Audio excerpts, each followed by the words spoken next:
इस वीडियो में हम जानेंगे नारद जी के पूर्व जन्म की कथा और चर्चा करेंगे कि वे कैसे दासी पुत्र से महर्षि नारद बने। बहुत समय पहले नारद जी का जन्म उपबर्हण नामक एक गंधर्व के रूप में हुआ था। वे अत्यंत सुंदर थे और उनकी कांति इतनी मनोहर थी कि देवताओं और गंधर्वों की सभाओं में उनका बहुत सम्मान होता था। वे आकर्षक पुष्पों और चंदन से सुसज्जित रहते थे और अपनी सुंदरता पर गर्व भी करते थे। उनके चारों ओर अप्सराएं और सुंदर स्त्रियां मंडराती रहती थीं, जिससे वे भोग विलास में डूबे रहते थे। एक बार देवताओं ने भगवान विष्णु के गुणगान के लिए एक भव्य संकीर्तन उत्सव का आयोजन किया। इस उत्सव में सभी गंधर्वों और अप्सराओं को आमंत्रित किया गया। उपबर्हण भी वहां पहुंचे, लेकिन वे अपने कर्तव्य को भूल गए।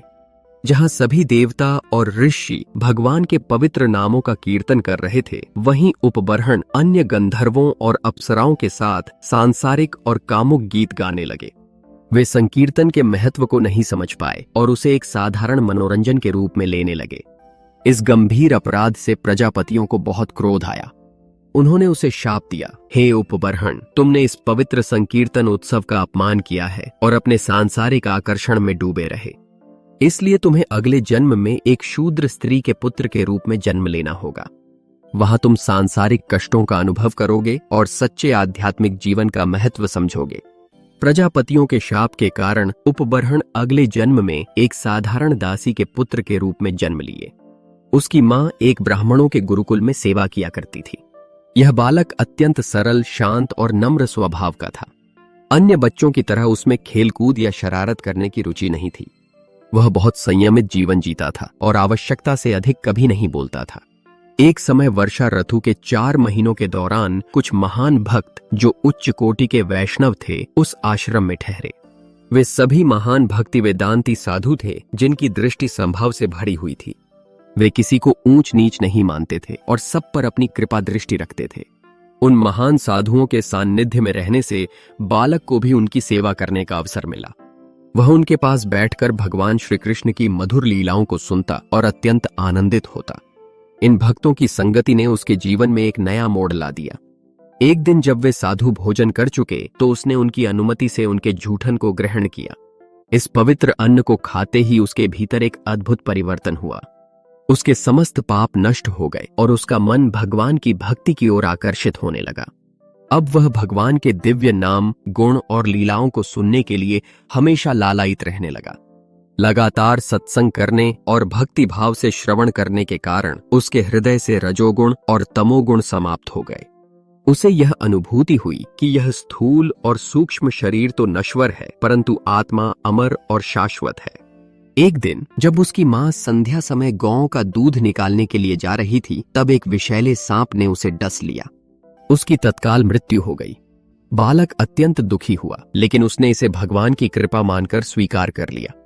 अब वह पूरी तरह स्वतंत्र था, इसलिए उसने अपने गांव और घर को त्याग दिया और वह उत्तर दिशा की ओर चल पड़ा।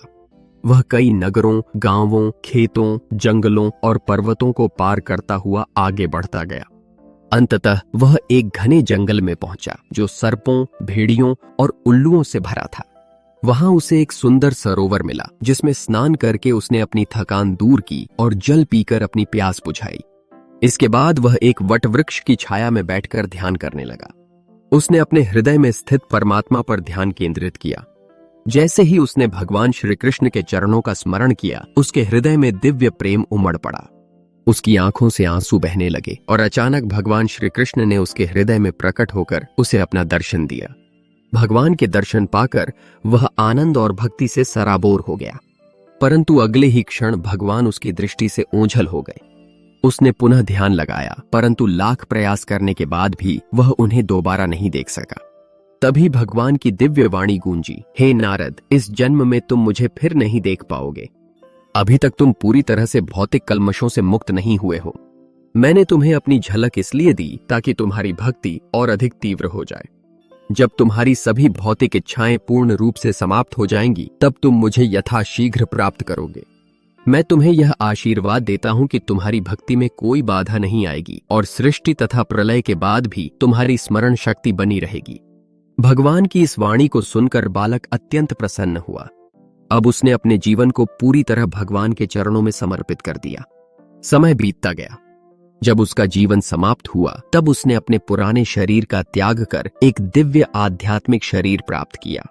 जिस प्रकार आकाश में बिजली चमकने और बादलों की गर्जना एक साथ होती है, उसी प्रकार उनके पुराने शरीर का त्याग और नए दिव्य शरीर की प्राप्ति एक ही क्षण में हुई।